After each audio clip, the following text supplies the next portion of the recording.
na. Ayan si Balin. Ang dami kong gagawin ngayon guys. Kasi ngayon ay Sunday. Ayan. Magluluto ako ng sabaw. Alam nyo guys, itong sabaw na ito ng Taiwan. Maasim yan. Ayan o. Kung nandito ka sa Taiwan, makikita. Eto, pero paborito nila yan. Yung ready-made na ano. Na sabaw.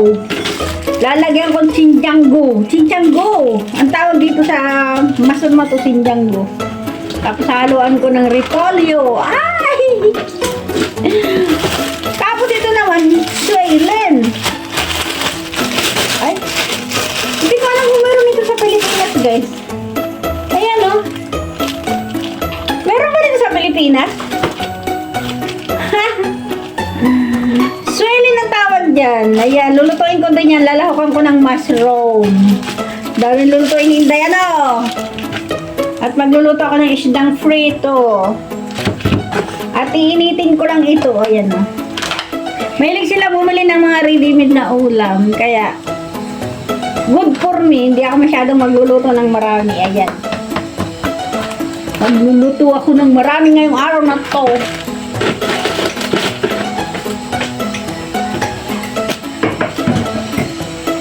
Andito na siya, guys, oh. Ay, matigas siya. Napakatigas niya galing sa freezer. Kaya, isasalang ko na ito ngayon sa, ano, para luwambot siya. Tapos, ay, magtubig. Tapos, ako lalagyan ng gulay. Umpisahan ko na siyang isalang. Habang ako ay maglilinis ng isang katilbang gulay. Ayan, oh, dami-dami. Aga ni Evelyn mag-ready na magpakain ng aming alaga kasi may date si Evelyn ngayon. Lalabas si Evelyn sana all. Evelyn, pasalubong ko. Lalabas siya guys kasi ngayon ay Sunday. Lalabas siya, may ka-date siya. Pero happy naman ako sa kanya kasi makakalabas siya. Ako hindi. Wala kasi ako makaka-date. Baka naman, sino gusto makipag-date sa akin dyan? Agoy, charot! Hindi talaga ako nagde-date guys. Sa Evelyn kasi mayroon ditong kamag-anak sa Taiwan.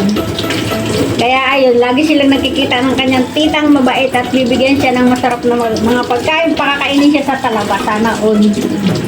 Sana all! Evelyn, pag ibalot mo sa bulsa mo. Pag kumain ka to sa Anli, ano? Sa Anli, lagay mo dito sa bulsa mo. Kunwari, di ba nakikita mo yun? Naglalagay doon sa, ano, sa bulsa. Baka iwanan ako ng tip. Birthday kasi ng tita niya. Magkikita sila sa Chungli. Kaya sila ay happy-happy. Ako naman ay walang problema kahit nandito lang ako sa bahay. Bakit yung aking kaldero na kasama sa vlog ko yung kaldero ko?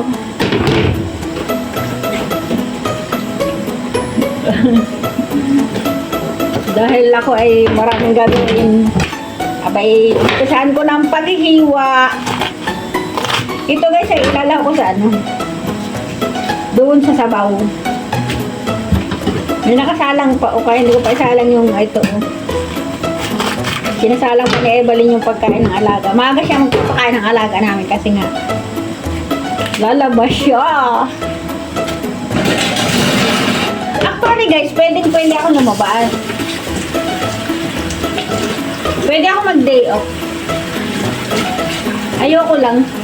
Alam, bakit ako walang salamin? Wait lang, kunin salamin ko. Wala akong salamin eh. Hindi ko kayo makita.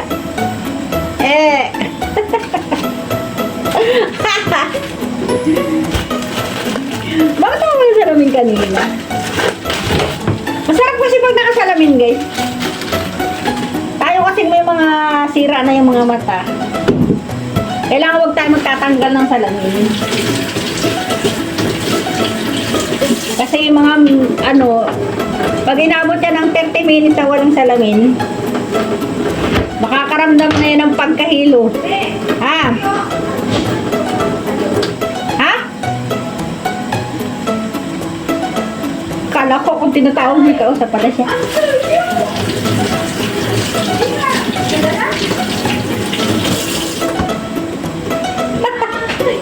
Anong giyatay? Nung di ata pinagsasabi. Tuyo nga, bulag na iwan. Ay, bulag sa iyo. Pagkabi sinabi ko sa'yo, naiiriti mo natin.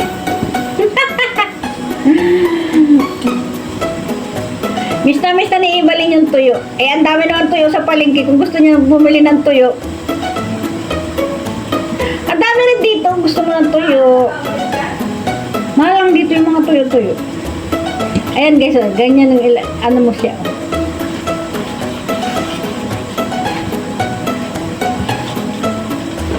Ang sarap no. Yan ang ilalaw ko sa ano, sa sabaw. Ready na yung sabaw nila kasi mo dadagdagan pa ng ano para madagdagan kasi ano siya masyadong malasa. Ang gagawin ko niyan, gagawin kong mikos-mikos, lalagyan ko pa siya ng ano, tubig para magkasya sa isang buong pamilya. Yan ang tuyo puti. Na 6:30 daw siya umalis. Sabi niya, nilagay niya sa rin. Sinabihan niya ako, palagi na ako sinasabihan na remind mo ako. Sabi na talaga gising, paano ako makachat sa kanya? Mas masarap kasi ang libre. Ano ba? Oo nga, kaso mo ay sorry ka na lang. Sorry ka na lang, Day! Linis. Isa din yun, marami na sige na alam mo, makalilimutin din yun. May ibibigay sa amin tuyo sana. Sana ang mukbang namin bukas Monday ay tuyo. Sayang no? Kakainis. Mukbang natin sana bukas tuyo ano? Sayang. Balik-balik sabi mo balik. Ay, nasa train? Papunta na sa Tawyes. Ano sa tren na? Ay di matatagal lang. Oh, grabe. Sayang mukbang namin sana tuyo bukas. Naiwan pala. Ay, naku, sayang talaga. Hindi ako makakatim ng tuyo. Namimiss ko na rin yung tuyo. Wala kayong pamili, kayo mag-buraot lang sana tayo. Pero may tuyo talaga dito sa Taiwan. Maraming tuyo dito, guys. Kala nyo, walang tuyo dito. Lahat ng meron dyan sa Pilipinas, meron dito sa Taiwan.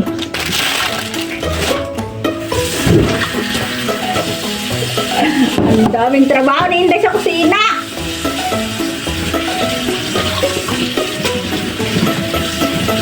Tingnan nyo guys, ah.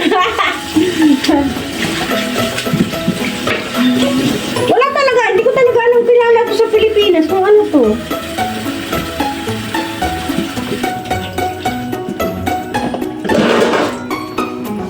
Mag-comment kayo dyan guys kung kilala nyo to. Ako hindi ko to kilala sa Pilipinas. Wala talaga akong alam nito sa Pilipinas kung ano to. Pero ang tawag dito ay swillen. Swillen. Lalakang ko to guys ng karne. At saka mushroom. Alay, di ba pala ako nagbaba ng karne? Para, ayun guys, para madali siyang putol-putolin. Pinutol-putol ko. Pinutol-putol. Ayan. Tapos, ayan, naputol-putol ka na. Puputulin ko naman siya ng maiksi. Ayan. Paborito kasi ito ng ano, ng apo ng alaga ko. Ay, Sunday ngayon, darating sila. Dito sila magtatanghalian. Kaya ang bisita ko ngayong araw nito ay 3 tao. Yun. Ang bilis ng mga pangyayari. Ang aking swollen ay nahiwa-hiwa ko na guys. Ayan. Tapos ilalawkan lang yan ng mushroom. Bilis na. Ang swollen. Tapos lalawakan natin ito. Yung isang hiniwa ko kanina, para yung sa nilaga. Ngayon, ito naman lalawak natin.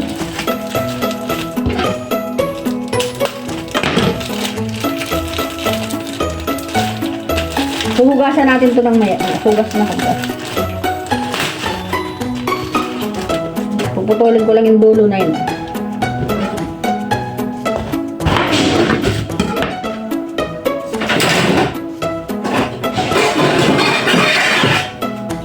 Ang gulo. Ang Taiwan OFW na content creator.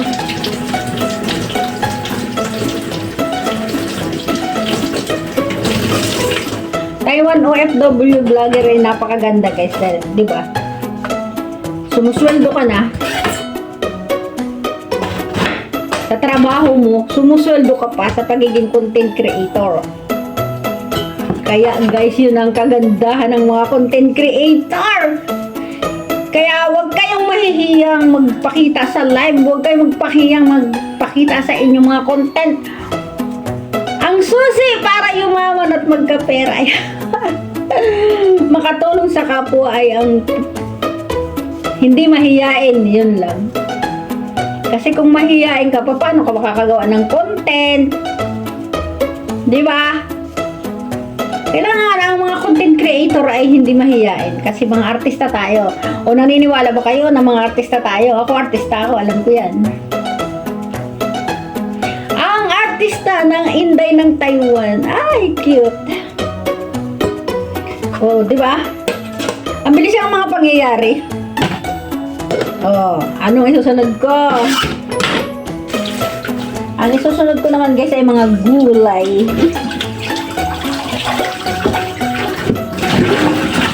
Binabad ko na kasi ito sa tubig.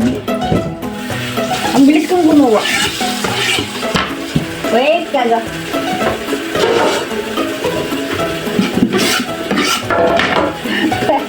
Yan ang mga trabaho ng mga Inday dito sa Taiwan, guys. Kala nyo, easy-easy lang ang trabaho namin, Pero para sa akin guys, easy-easy lang trabaho. Kasi pag malinis ang kalooban mo, malinis ang puso mo, tapos kasundo mo yung iyong mga amo, kasundo mo yung katrabaho mo, magaan lang ang buhay mo, magaan lang ang pagtatrabaho. Kaya kung isang OFW ka, marunong ka dapat magpasensya. Marunong kang makisama. Kasi kung hindi ka marunong makisama, wala, ikaw din ang magsasuffer. Sasama lang yung loob mo palagi kung ikaw ay laging masama ang loob. Masakit sa... Yung bang pag nagkakamali ka, itatanim mo yung sama ng loob mo, yung gagalit ka kasi palaging nakikita yung mali mo. Hindi mo lang alam na motivation yung tinatama nila yung kamalian mo. Kaya, I'm proud of myself kasi mabait ako. Kaya nagpapasalamat ako dito sa kasama ko dito si Evelyn kasi lahat ng sinasabi ko sa kanya kahit pagalitan ko, hindi siya nagagalit kasi alam niya na mali yung ginagawa niya. Alam niya gusto kong maging kagaya ko siya na strong. Yun, maging strong siya. At para kung sakali at mawala yung aming alaga, hindi naman natin hawak yung buhay ng aming alaga. Lipat sa ibang tao, lipat sa ibang employer, na-motivate na siya, o diba? Ayan, maraming salamat. Gaya't sana may natututunan kayo sa aking mga pagbablog. Ayan, bye,